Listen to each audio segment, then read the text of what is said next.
हिंदू वाले बोलते रहे जय श्री राम और जाके मंदिर में घंटा शंखा हिला देना।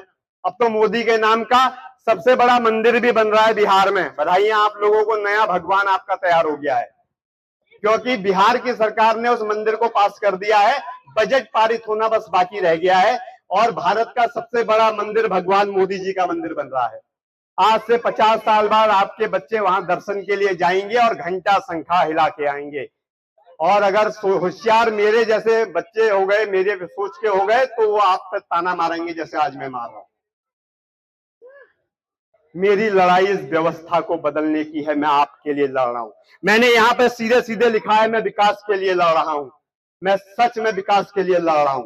मैं अगर इतना बोल रहा हूं तो मैं कितना सोचता हूं, आप सोच भी नहीं सकते।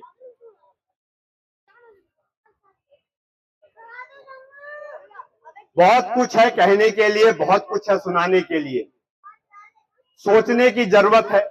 एक समुदाय की बात मैं कर रहा था, सॉरी, मुस्लिम समुदाय। जो अमीर मुस्लिम है आज वो बीजेपी के साथ है, जो अमीर मुस्लिम है, और जो गरीब मुस्लिम है वो किसी के साथ नहीं है। उसका तो बंटाधार हो चुका है, क्योंकि अमीर मुस्लिम का रोजी रोटी बीजेपी से चलती है। ठेके मिलते हैं, नालियां मिलती हैं, पैसा खाने का मौका मिलता है, गाड़ी है, जमीन है, जायदाद है, दुकानें भी उसके पास है। ऐसे ही हाल सरदारों का भी है। जो अमीर सरदार है वो बीजेपी के साथ है,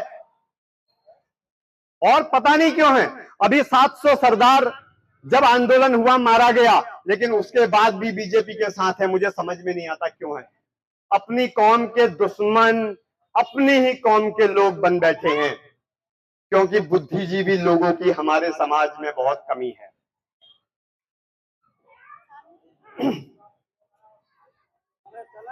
कांग्रेस से मैं अपना प्रचार कर रहा हूं। मैंने अपनी दावेदारी दे रखी है।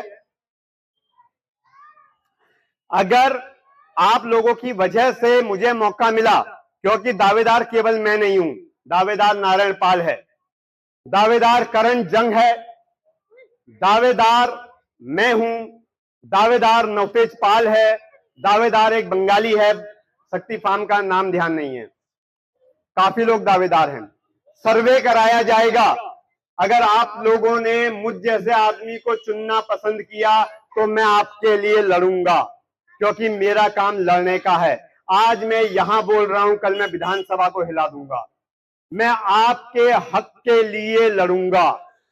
मुझे अमेजॉन को उत्तराखंड में बंद कराना है, मुझे फ्लिपकार्ट को बंद कराना है, मुझे ये क्यूमार्ट जो खुला है इसे बंद कराना है, मुझे जो ट्रेंड खुला है इसे बंद कराना है। मुझे ऐसी पॉलिसी सरकार के अंदर बनवानी है जिससे हमारे उत्तराखंड में व्यापार को बचाया जा सके, क्योंकि अगर व्यापारी नहीं बचा तो आने वाले कुछ समय में बेरोजगारी का आलम बहुत बड़ा होने वाला है। महंगाई ने दिन प्रतिदिन कमर तोड़ दी है। आपको यकीन नहीं होगा, 500 अरब डॉलर का मोदी जी अमेरिका के साथ समझौता करके आए हैं। 500 अरब डॉलर। और समझौता किस चीज का?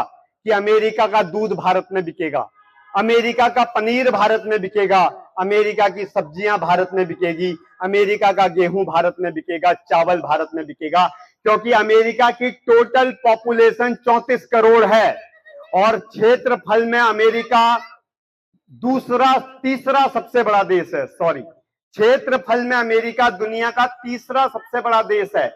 उसके पास इतना उत्पादन है कि बेचने के लिए कहां जाएं उसे समझ में नहीं आ रहा। उसको एक बड़ा बाजार चाहिए, इसलिए मोदी जी के गले का टाई उसने अपने हाथ में कस दी और बोले 500 अरब डॉलर का समझौता हम करेंगे और वो व्यापार अमेरिका वाला यहां भेजेगा। पेट्रोल आजकल अमेरिका से आ रहा है, इसका सबसे बड़ा सबूत है। अमेरिका ने मजबूर कर दिया कि रूस से तेल मत लेना, ईरान से तेल मत लेना। हमारे बीच में देश के आधार पर भी एक खाई तैयार कर दी गई है। हमें निचोड़ने की पूरी तैयारी है। अब बचने का मौका है, इसलिए जितना हो सके बचने की कोशिश करना। मेरी बात आप लोगों ने दूर तक पहुंचानी है। पहुंचा पाओगे तो हो सकता है एक दिन समय बदल जाए, नहीं पहुंचा पाओगे तो कोसने के अलावा कुछ नहीं बचेगा। बिकना चाहो बिक जाना, इमोशंस में बिक जाना, पैसे पर बिक जाना, क्योंकि जिसकी जितनी औकात है वो उतना ही बिकेगा, उतना ही गिरेगा। मैं बिकाऊ नहीं हूं, मैं आपको क्लियर बता देता हूं, क्योंकि मेरे अंदर ईमानदारी का एक कीड़ा है जो कुलबुलाता है, इसीलिए मैं अकेला दिखाई देता हूं। मुझ में दम है, इसलिए मैं अकेला खड़ा हो जाता हूं, और वो दम मेरे अंदर की ईमानदारी, मेरे आत्मसम्मान, मेरे स्वाभिमान की वजह से है। मैं भूखा मरने के लिए तैयार हूं, मैं नमक के साथ रोटी खाने के लिए तैयार हूं, इसलिए मैं कहीं भी खड़ा हो जाता हूं। आप लोगों तक मेरी आवाज पहुंची है, इस आवाज को माउथ टू माउथ पहुंचाने का काम आपका है। मुझ जैसा आदमी आपको कहीं नहीं मिलेगा, ना बीजेपी में मिलेगा, ना कांग्रेस के दूसरी पार्टियों में मिलेगा, कहीं नहीं मिलेगा। तो सुनने के लिए बहुत बहुत धन्यवाद। उम्मीद करता हूं कि अपनी बात को सही से आप तक पहुंचा पाया। कभी फिर आऊंगा तो और आगे की बातें करूंगा। आज के लिए इतना ही, बहुत बहुत धन्यवाद।